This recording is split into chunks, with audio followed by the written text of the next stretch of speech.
mistakes I made moving to the UK as a healthcare assistant.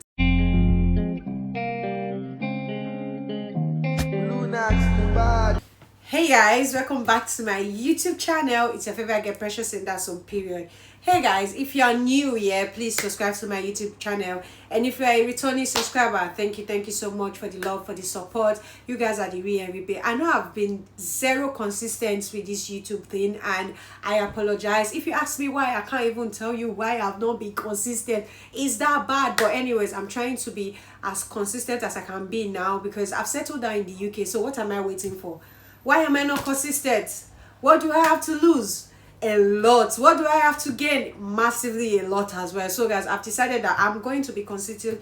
I'm going to be consistent with this YouTube thing and see where it takes me to. This video, I'm going to be talking about mistakes I made moving to the UK as a healthcare assistant, as a care worker, you can call it anything, a care worker, a healthcare assistant, a caregiver, carer, whichever. So I'm going to be talking about mistakes that I made moving into the UK as a care assistant, so you won't make the same mistakes, because that's why I'm here. Learn from my mistakes, and so you don't make the same mistakes. Am I not nice? A round of applause for me, guys. A round of applause. So guys, I'm first of all, I'm going to be talking about overpaying an agent. Yes, getting a job in the UK can be very challenging. Getting a job in the UK is not the very easiest. Getting a healthcare assistant job in the UK is not the very easiest. It can be very difficult. It can be very taxing. It can be very demanding. It can be very stressful emotionally, mentally, especially when you keep applying and you keep getting unfortunately. It's really crazy. It's draining. I've been in that situation before, and I know how it feels like when you keep applying for a job and you don't get it. You are not even anywhere close. You didn't even pass the first stage, which is being interviewed, before you receive an unfortunately. But without an interview, you're already receiving unfortunately. Yes, I've been in that situation before, and you know what I'll tell you? Don't give up. Let me tell you, stop paying agents to get the job done for you. Do it yourself. I've seen a lot of situations. I've seen a lot of people coming to me complaining. One messaged me and told me that an agency, she met this agency and she wants to pay them so they can give her a job. And she was asking me for my own opinion. Guy, what do you think I'm going to tell you? Of course, I will tell you not to pay. I don't know this agency.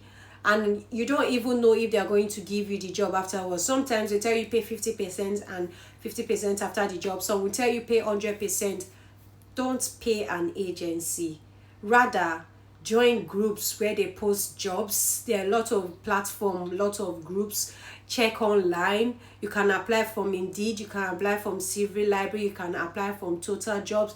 There's a lot of job websites that you can get a job from. I've been in that situation. I've been desperate for getting a job. I know how it feels like, but I will advise you, don't waste your money. I know a lot of people that spend lots of money, millions of naira, to get a job from an agency, and when they get the job, no work, no pay. You are suffering. Don't even see anything that has to do with agency. I come on my hand, like I wash my body come out, because it can be very bad. It can be very challenging. It can even lead to depression, mental health, because what you paid for, they make it look so enticing, their advertisements, but when you get a job, it's rubbish. Like when immediately you pay, they start giving you attitude. Even when you get the job, they make you feel like there's nothing as sweet and confident and achieve. I don't even know the right word to use. There's nothing more satisfying than when you apply for a job and you get it and you are working there. They will respect you. They will value you. When you raise a concern, it matters, compared to when you pay and get the job. There are different things, and when you pay, some of the most of the times you don't do well in interview, you don't even do interviews. So I won't advise you to pay for an agent, but if you believe the agents, then fine, you can do it, but my advice is no. Another mistakes a lot of people make is ignoring paperwork. Guys, this is like the one of the major issues people face, is like ignoring paperwork. For example, when I mean paperwork, I mean job description. Always double check job offer details before you apply for a job, because after you've applied for the job and you come from interview and you're declining, it does not make any sense. Check the details, check their job description, check if it's in line with what you can do. Not after getting the job you start feeling depressed, start going through a lot because this is what was written in your offer letter. Details. After getting the job, after doing training, then boom, you are seeing something that's not what you thought it would be, but it was actually in the offer, in the job offer details. You were the one that didn't look at it. It's going to be a bit challenging and a bit taxing. So I will tell you to check job description, check the details, check what it's all about, so you know if it's something you can do. There is support work, there is mental health care, there is different types. There's the one you go to house domiciliary. Even inside that domiciliary, there's support domiciliary, where you go to the house and take them out and bring them back home. There is children domiciliary support worker, where you take care of children. There's mental health support. Like, check it and know what you are applying for. Yes, they are all care assistant, but care assistant differs. Before you go to the one that has to do with mental health, you receive slap, you receive beating, and you did not know that was what the job is all about. You'll be like, oh, I applied for care job, why am I receiving this? Why am I feeling like this? I don't want it. Because mental health is a lot. They call it mental health, not just for the people that have the mental health, for you too. If you are not capable, you are not capable. If you are capable, you are capable. You can check, make sure what you are applying for is what you can do. If it's support work, fine. If it's for the people caring for people that seek asylum, fine. If it's mental health, fine. Disabled children, yes. If it's for autistic children, all that, you need to know what you are doing, because as small as the name care is, it is wild, it is broad, it is versatile. It's domiciliary, where you go to client's house, you do what you want to do, 30 minutes, 1 hour, 2 hours, you are out. There's some you stay with them for 5 hours, 10 hours, the whole day. There's different types, so you need to actually check what you're applying for, read the job offer details, and know if you can do it or not before applying or going into the job. Another mistakes most people make, I feel like I did make, was not saving enough money. Guys, I cannot overemphasize the importance of having enough money in your account when going to another man's country. If you know, like, I cannot overemphasize it, because it can be draining emotion. First of all, just imagine yourself not having money in your own country. You know how you feel. Like, you can't even go out. You don't want to associate with your friends because you feel like they're going to laugh at you, call you names. You don't want that. And imagine now being broke in another man's country. You feel die. Like, it's depressing. Mental health issues. It's challenging. It's annoying. It's not the best, guy. It's not the best. When you are planning to come to another man's country, be ready. Me, financially, I was not ready, but guess what? I had families that was ready to. I have families that are ready to support me. That were ready to support me. Always ready to support me. My mom assisted me, because what was I even doing in Nigeria? I was not earning any amount that is worth me like trying to come to this country and pay my bills, my accommodation and everything. I stayed with my sister for a few months when I arrived the country.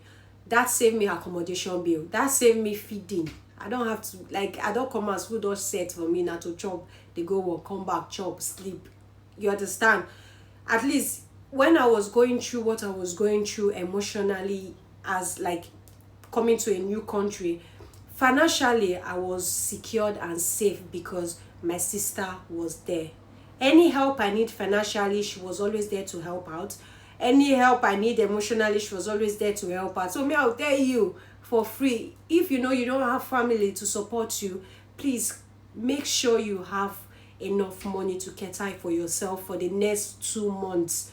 I'll say 2 months, because after 1 month you get paid, but I'll say 2 months because the first payment is not always a lot, it's always small. Because if they pay from 15th of this month to 15th of next month, maybe you didn't start on the 15th, because when you came, you have to, when you arrive, you have to do your training and all that before you start working, and you have to shadow as well. So you might not really get reasonable pay.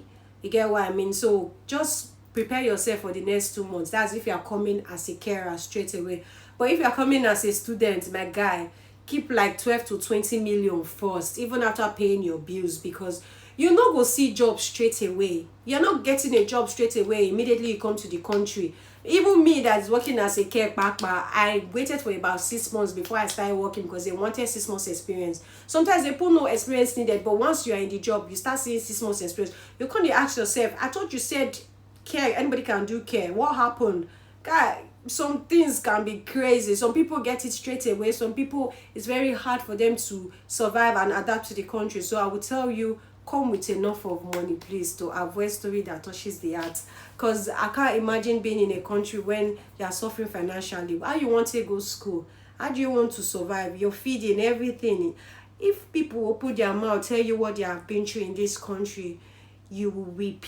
Like, you go cry. A lot of people have been through a lot, and I pray you too shall not be through a lot, because after this video should help you plan ahead. Another mistake I made moving into the UK is underestimating culture shock. Like culture shock. How do you say it? Underestimating their culture shock is one of the mistakes that I've made in this coming to this country. Because when I came in at first, and God be so kind, when I came into this country, I was not driving. I had to be with drivers, experienced drivers. So while they are driving, I'm observing, like, the culture shock will amaze you. Imagine my first culture shock that I experienced was when I was going to the office to submit my documents. I just arrived in the UK. A week later, I went to the office after getting my BROP, my documentation, my permit to stay, everything. I went to my office to tell them that I am here. What's up? On my way there, I was making my video as usual. You guys know, doing my video, showing you guys everywhere how it is. And next thing, my eye and police officer I jam. Normally, there's always police officer in the town center. Once in a while, you see police officer. They are doing their job. Then the police officer looked at me. I looked at her like, yo. I come on my eyes straight away based on, police officer for Nigeria now. You're not supposed to look them eyeball to eyeball. If he call you say for no reason. You understand? So I looked at the police, looked at me, and the next thing she said is, are you alright? That are you alright? I was scared. I almost peed on my pants. Do you know what it means when a police officer asks you, are you alright?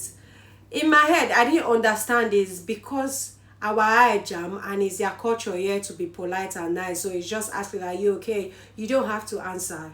It doesn't, because sometimes it's just like a rhetorical question. Are you alright? Rhetorical question. Are you alright? You don't have to answer, but like, yeah, I'm fine, thank you. Or more. And they waka fast. In my head, like, police officer asked me, are you alright? Hello?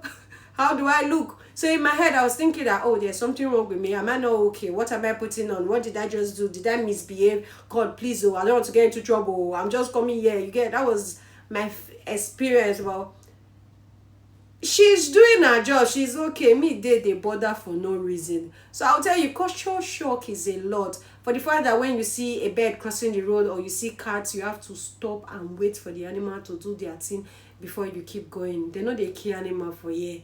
They don't promote it. You understand? So there's a lot of culture shock here. Oh, this is just the one I can tell you. If I say make I tell you what my culture shock. Why is it so hard for me to pronounce? Culture shock.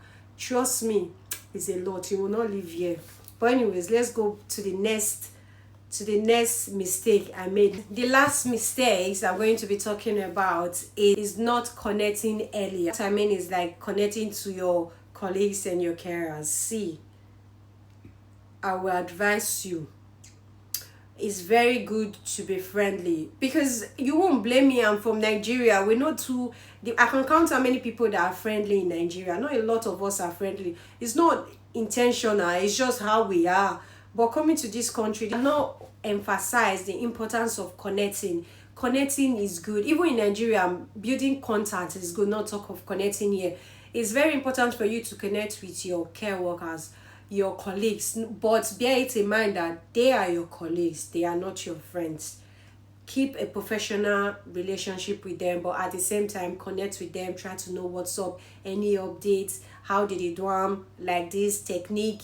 That you can only learn it by connecting with your care, with your fellow carers. Any updates, or oh, if you do MVQ2 you get this, how to become a senior carer, how to do this, how to do that, information boku. Just don't cross your boundaries when communicating with carers. But I will advise you to connect with people. It helps a lot. Like, connecting with people helps a lot. Now connecting with carers helps even more, because you need them. You need to know what's going on in the office. You need to know what technique to handle this particular customer. You need them to know, because they are your colleagues. They've seen one or two people do it this way and it favored them. So why not? You need to learn how to connect, and it's go a long way for you. If you are planning your move, I will advise you save this video. I believe it's going to help you a lot. It help you to save money and stress. The last thing you want is coming to this country with stress. It's crazy, man. Anyways, guys, thank you so much for watching. See you guys in my next video. Bye.